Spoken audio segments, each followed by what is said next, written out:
Assalamualaikum warahmatullahi wabarakatuh. Alhamdulillahi rabbil alamin wal aqibatul lil muttaqin. Asyhadu an la ilaha illallah wahdahu la syarikalah wa asyhadu anna Muhammadan abduhu wa rasuluh sallallahu alaihi wasallam la nabiyya ba'dah. Ittaqullaha haqqa tuqatih wa la tamutunna illa wa antum muslimun. Kaum muslimin dan muslimat yang dirahmati oleh Allah,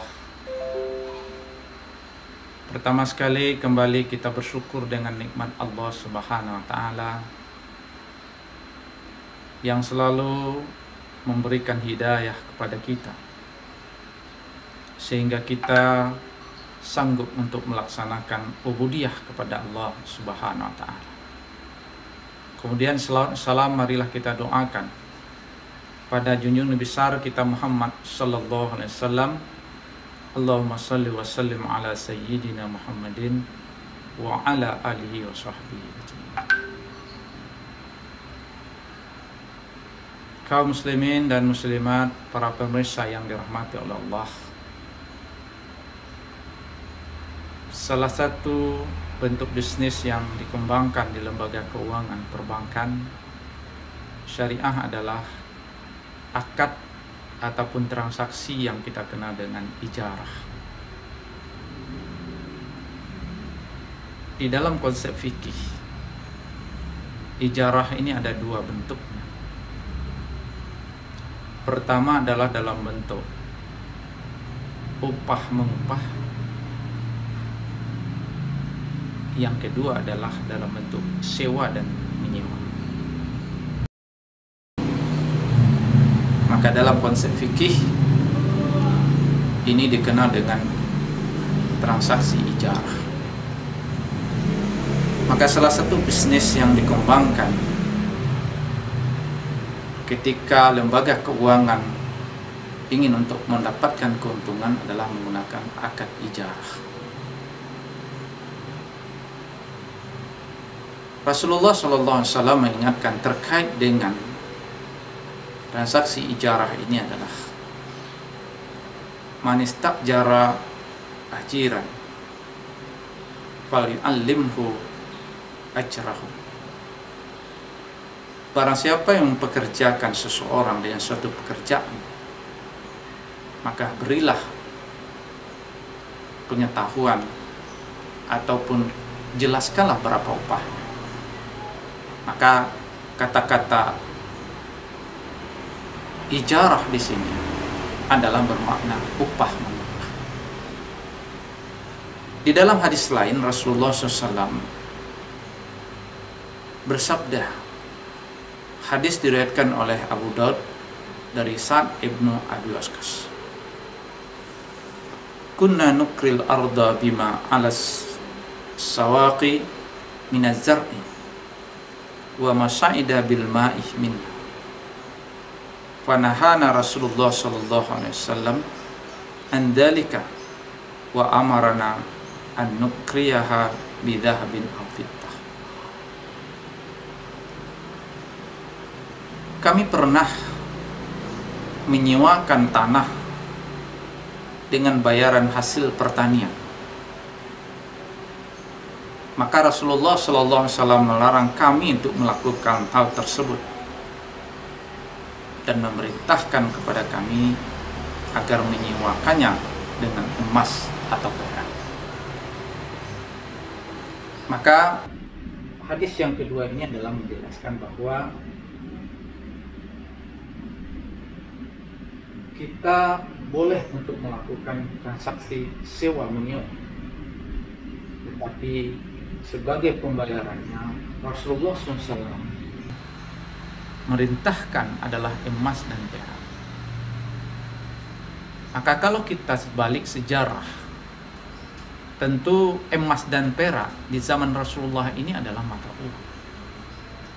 Kata-kata az-zahabu wal fiddah, maka zaman Rasulullah ini adalah mata uang.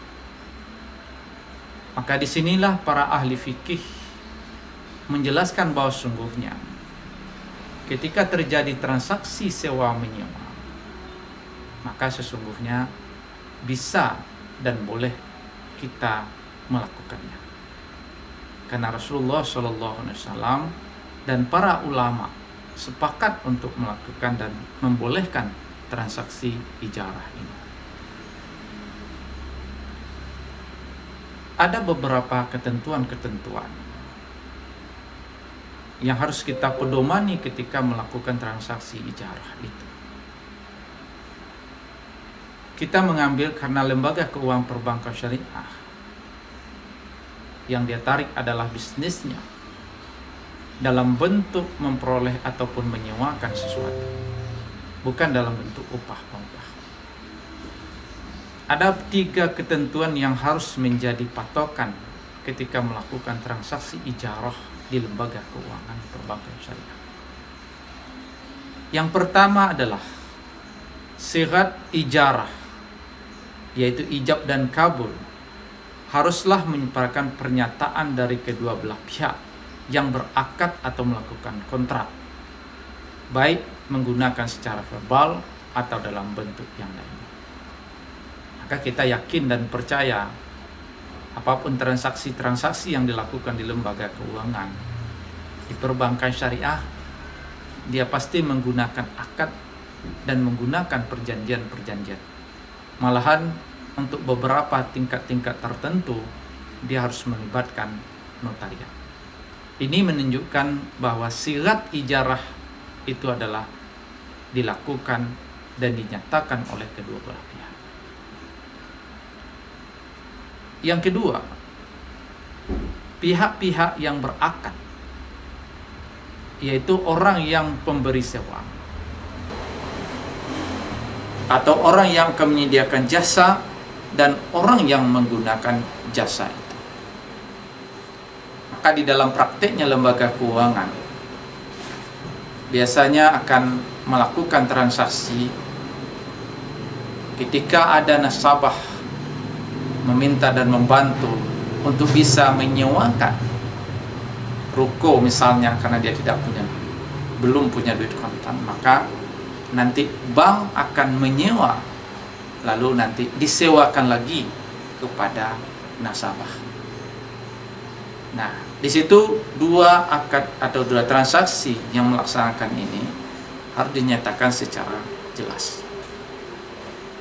Yang ketiga, yang menjadi ketentuan yang sangat penting adalah objek akad ijarah adalah manfaat dan barang dan sewa atau manfaat dari jasa dan upah. Maka yang sangat penting adalah manfaat atau yang diperoleh dari benda itu. Karena sesungguhnya prinsip daripada ijarah itu adalah kita adalah membeli manfaat, sementara benda atau barangnya tetap menjadi pemilik orang yang menjual. Jadi kalau kita mau contohkan sederhananya, kalau ada orang menyewa rumah, maka yang dia bayar, yang dia beli, yang dia kasih duit itu hanyalah untuk keperluan karena dia memanfaatkan rumah itu sehingga dia bisa tinggal. Dia tidak menjadi pemilik terhadap rumah itu. Karena transaksi terhadap ijarah secara fikih, konsep perbedaannya dengan al-bay' itu adalah kalau al-bay' jual beli, maka terjadi perpindahan milik dari orang yang membeli, dari orang yang menjual kepada orang yang membeli. Terjadi pemindahan milik, terjadi juga pemindahan manfaat. Dan itu adalah berlaku untuk selama-lamanya. Dan yang kedua, perbedaan mendasar tentang jual beli itu adalah bahwa orang yang melakukan akad transaksi ijarah, maka masa sewanya adalah tidak selama-lamanya, adalah muakkad untuk masa-masa tertentu. Lalu kalau kita lihat prakteknya di lembaga keuangan perbankan syariah, di mana dia mendapatkan keuntungan terhadap sewa itu ketika dia melakukan akad ijarah. Maka bank akan mendapat keuntungan adalah ketika selisih harga sewa yang terhadap suatu benda barang yang disampaikan oleh nasabah, lalu dia akan menyewakan kepada nasabah yang dengan harga yang berlebih. Ini contohnya agak sederhana. Misalnya ada seorang yang dia itu mau mengontrak rumah 1 tahun. Dia bayar cash 10 juta. Lalu dari nanti dia cari ada anak-anak kos agak 10 orang. Lalu dia suruh anak-anak ini membayar masing-masing 1 bulan itu adalah dengan harga lebih daripada 10 juta ketika dia akumulasikan untuk 1 tahun itu. Maka anak-anak tadi membayar per bulan, lalu dia membayar tunai kepada pemilik rumah. Sehingga disitulah keuntungan yang diperoleh oleh lembaga keuangan. Tentu dengan catatan ini adalah seizin dari pemilik rumah, pemilik barang yang akan disewakan oleh lembaga keuangan syariah. Maka akad ijarah ini adalah pendapatan dari lembaga keuangan itu tentu adalah selisih daripada sewa yang dia kembalikan, kemudian nanti disewakan kembali kepada nasabah, sehingga bank mendapatkan keuntungan dalam bentuk ujrah ataupun dalam kelebihan sewa itu sendiri. Inilah model transaksi ijarah bisnis yang dikembangkan oleh lembaga keuangan dalam mendapatkan keuntungan. Makasih, banyak maaf. InsyaAllah kita sambung untuk pertemuan berikutnya. Allahumma fiqh lakumit tariq. Assalamualaikum warahmatullahi wabarakatuh.